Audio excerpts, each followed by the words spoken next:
কি পকোড়াগুলো দেখে অবশ্যই মনে হচ্ছে চিকেন পকোড়া, কিন্তু একদম নয়।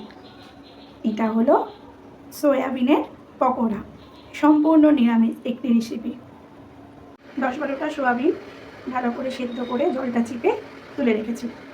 1.5 ইঞ্চি মতন আদা গ্রেট করে দিয়ে দিয়েছি, আর একটা লালচে লঙ্কা আমি ছোটো ছোটো করে কুচি করে নিয়েছি। দিয়ে দিয়েছি 1 চামচ ফেটানো টক দই, দিয়ে দিয়েছি নুন স্বাদ মতো, কাশ্মীরি রেড চিলি পাউডার 1 চা চামচ, আর 1/2 চা চামচের মতন হলুদ গুঁড়ো, দিয়ে দিয়েছি 1 চিমটে মরিচ গুঁড়ো, 1 চিমটি বেকিং পাউডার, নিয়ে নিয়েছি পরিমাণ মতন বেসন।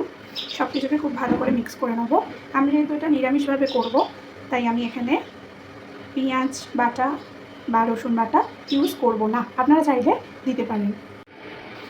সব কিছুকে আমার ভালো করে মাখিয়ে নেওয়া হয়ে গেছে।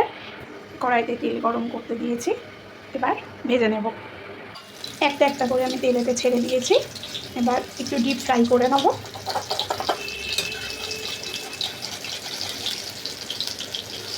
বর্ষাকালে এই বড়াটা খেতে ভীষণই সুন্দর লাগে, খুবই সুস্বাদু হয় এই বড়াটা। বড়া বা পকোড়া ভীষণই সুস্বাদু হয়। গরম গরম সার্ভ করুন চা বা কফির সাথে। বর্ষাকালের সন্ধেবেলায় জাস্ট জমে যাবে।